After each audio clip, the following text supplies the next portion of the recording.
The Child Actor of the Year Award. Now, like any parent in here, y'all can clap, y'all can praise, y'all can do whatever y'all want to do. But you know what? All the accolades of man amount up to nothing if you don't have Jesus. Makes no difference what you try to do. If you don't have Jesus, it's just like faith without works. It's dead. Can I preach just a little while longer here? Amen now, brother. Thank you, Brother Joe. Now, this Brother Joe here, I gotta shake his hand. Now, every time I say amen, that brother say amen. God has blessed this pastor, this church here, with a great brother, Brother Joe over there. Give God the glory this morning. Amen. Now, I'm sitting here in New York City.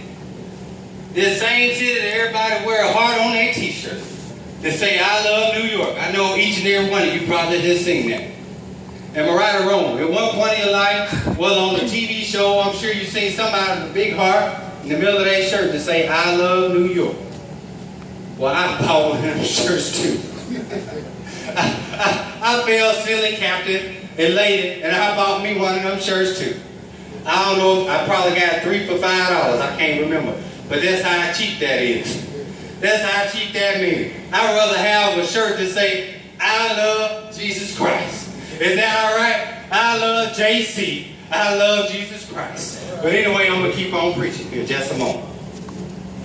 Now, I'm sitting here in New York. God had already gave me orders like Jonah, right?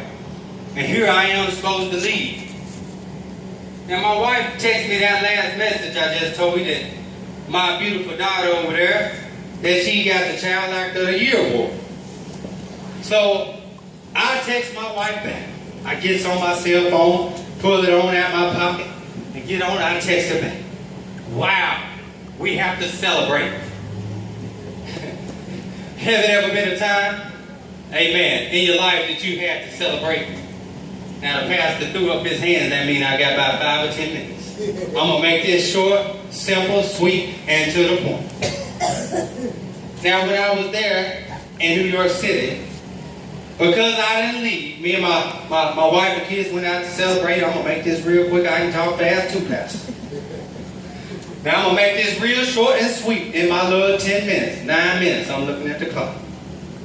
So, in 12:58, I'm going to be done.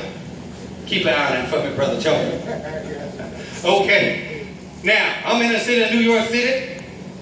We done went out and celebrated at the Hard Rock Cafe. We done came back. After we done celebrated my daughter's success, we done came back, got her face painted and all this type of stuff. We celebrating and glorifying her little moment. Now, I'm sure I'm not like some people, probably most like all people.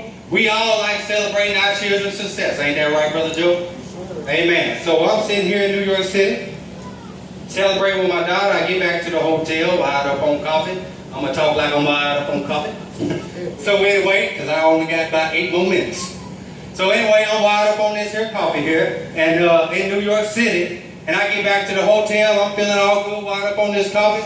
And I tell my wife, I said, baby, it's time to leave. So since I'm sitting up here wired up on this coffee in this hotel, and it's time for me to go ahead and leave, Pastor Joe only gave me about 8 more minutes. So I got to go ahead and finish this here sermon so y'all can be on with your everyday lives, eat, fellowship, and do all that. But I'm wired up here on this here coffee. And I said, let's go ahead and leave now. Now, just like Jonah, I was disobedient. I didn't obey God. I was thrown, tossed to and fro and all that type of good stuff. Y'all can ask me about it later, but I only got about 7, 8 more minutes. So anyway, I get back to the hotel, tell my wife, let's leave. I go ahead and get my claim check. Let's just believe this is a claim check. I give my claim check to the man up front. The man up front tell me, okay, I'm going to go get your car. So he come and pull the Tahoe Yukon, whatever SUV that was I rented, pull it on around to the front. And y'all try to pay attention. I only got about 8, 7 more minutes. Now he pulled the truck up to the front. The bumper was scratched. The wheel was on flat. And my wife got a little upset. And y'all know how it is, fellas, when the wives get upset. If the wife is not in peace, amen, is it hard to say you're not going to sleep? You're not going to get no rest. But I only got about 6 or 7 more minutes, so I'm going to go and hurry this thing on up. I'm We're going to put this car in drive. We're going to go and get through this thing. So anyway, they took me down there. The manager wasn't on duty, so they told the manager, the assistant that was on duty said, I can't write up a report because I didn't want to report. I'm ready to go home. I'm ready to go ahead and do what God told me to do, but it was too late. So anyway, they called the police out and said, well, the police can do a nice report. You know, they can give you an official report to take with you. I said, okay, call the police. We can get an official documented report. I can get a, you know, they give you a little number or whatever. For the sake of time, I ain't going to worry about what it's called. Case number, incident number, report number. I think that's what it is. But anyway, they called the police up. Police came out. I'm sitting in the truck. In the bar is church for a minute. I only got about, look it up there, probably about 7 minutes. Because I'm talking fast this morning, but I want y'all to get this thing here. I want to help somebody this morning. So I'm sitting up here. I'm sitting up here in my truck. I'm waiting on the police, right? I ain't got no dashboard, so I'm going to use this thing up over here. I still got 7 minutes going on 6 minutes. My wallet's sitting up on the dash, right? I'm sitting on the police thinking I'm about to do something big. You know, I'm about to get me a report. How many of y'all want to get a report before? Amen. I think I'm about to give me a report. Police come, he asked me for my driver's license. I reach up, get my driver's license off the wire. When I pull out my driver's license, here go my driver's license. That ain't that good of a picture. But when I pulled out my driver's license, my concealed weapon license came out too. I'm sitting there in my Tahoe, Yukon, whatever SUV it was. And once I pulled out my driver's license, my concealed weapon license came out. I gave it to the officer. He said, is there a weapon in the vehicle? I said, yes, sir, there's a weapon in the vehicle. It's locked up right here in this center console. I thank Pastor for telling me I only got about 6 minutes now.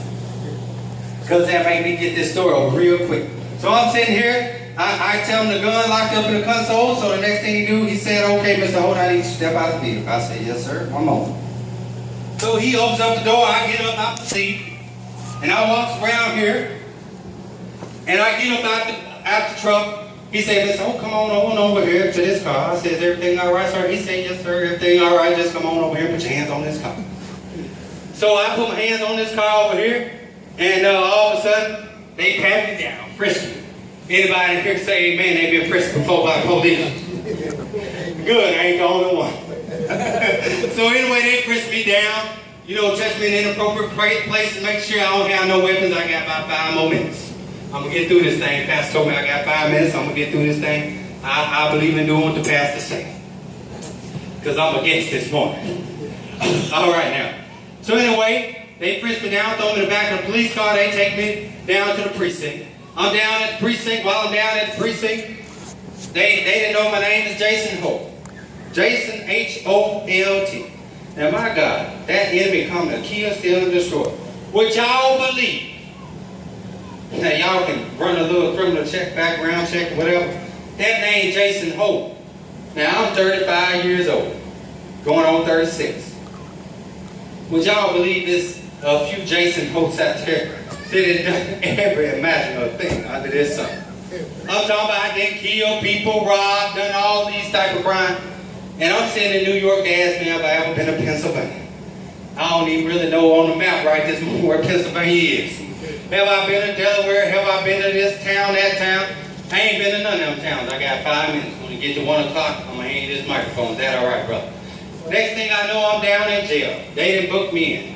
Now, the next day, I'm sitting here, and I'm at this prison. I mean, let me get this right. I was at the precinct. They done took me to jail. Let me get this thing right. I only got 5 minutes. Now, I'm in jail. I'm sitting up here in jail. I'm praying to God. And I'm like, how did this trouble befall me? Just like this man Jonah here. I'm saying, well, how in the world did y'all didn't know this about me. I'm going to tell you a little bit about me because I still got 5 minutes. I can talk real fast. I think all of us good pastors can talk real fast. Anyway, I used to work at Ricefield Prison where I started my ministry and all that. But I used to be a law enforcement officer. When I used to get out of work, I would go to the car. On Sundays, I would go get my coat, my suit. I hang on my officer's shirt and tie, uniform, put on my shirt and tie, and walk back to that place as a minister. I used to preach and do all that, and it was a revival going on there. Anyway, I only got 4 more minutes. Keep ahead of that clock for me, Brother Joe. I'm going to gonna get back to my story. Anyway, now I'm in New York. Y'all know this. I'm locked up. I don't have no freedom. But all of a sudden, I'm in jail. Now I gotta go before the judge. I go before the judge. I tell my wife, give me the best attorney. My wife called the best attorney. And the best attorney, maybe what that best attorney tell you to do with your money? Keep it. Now, I want y'all to hear me. I'm in New York City. Now, Lil Wayne, Plexico Birds, they went to New York City. They had a gun. They had all the money that the world could get them. And they were still in New York City, Pastor. I mean, Brother Joe, that's got 3 more minutes, you guys, on that. I'm going to sum this thing up real quick. Anyway, I'm headed here. I'm in the courtroom. And the judge said, Mr. Hope, he's rendering his verdict standing behind this thing, all proper. And he hits on this thing. He said, Mr. Hope, you're going to have to do 1 year minimum, mandatory, year in jail. Is that a good job acting, baby? Up to 15 years maximum in jail. I said up there, I said, my Lord. Now, I've still got 3 minutes. I'm going back on 2. So anyway, I got back to my cell. My wife out there crying, kids crying. I'm crying. Everybody crying that know me and love me and don't know what to do. Now, in the midst of this, I'm a pastor at this church in Maumelle.